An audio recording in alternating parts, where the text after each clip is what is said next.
আমি মহাকাল, আমি সৃষ্টি ও বিনাশের অধিপতি।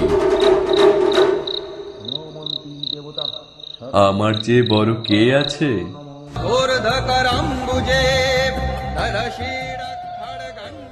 তাই আমি সেই উৎস, সে কি তুমি জানো শম্ভু?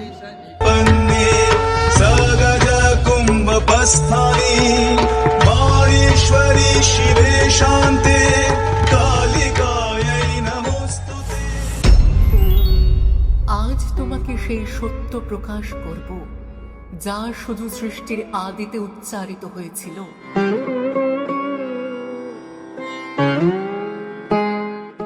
যা কেউ জানে না, যুগে যুগে দেবতা ঋষি মানব সবাই জানতে চেয়েছে, যা কেবল তুমি জানবে এবার। হে মাতে, তুমি তো আদ্যা শক্তি, জগতের সর্বকারণের কারণ তুমি।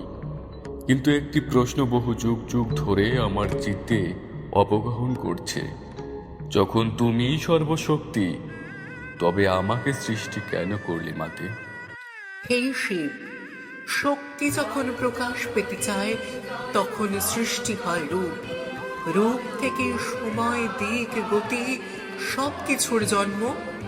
তাই আমি প্রথমে সৃষ্টি করি। স্থিতি, সৃষ্টি ও সংহার এই তিন বেগের মূলাধার। আমি নিজেই কিন্তু প্রকাশ বহু।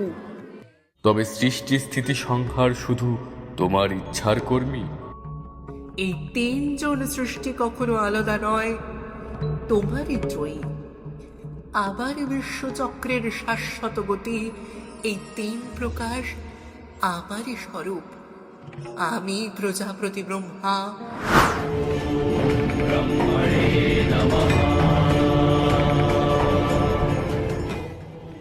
আমি রজগুণে ব্রহ্মা হয়ে জন্ম দিলাম ভুবনত্রয়কে।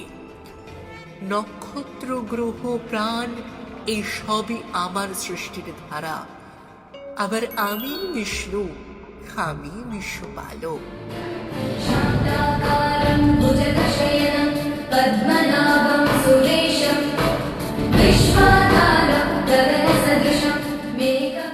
আমার সত্যগুণে সব জীব রক্ষা পায়।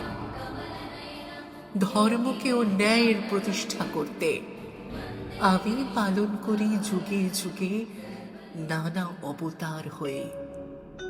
আবার আমি শিব,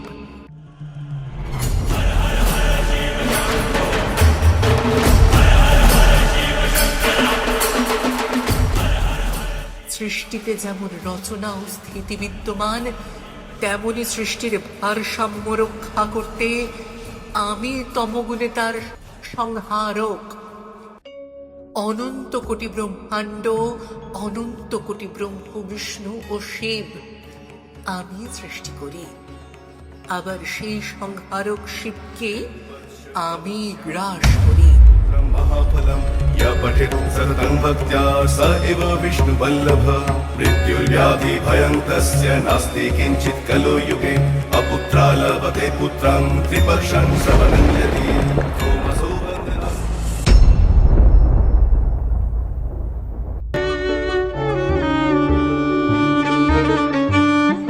ক্ষমা করবেন হে জননী, আপনি আমার চৈতন্য ঘটিয়েছেন।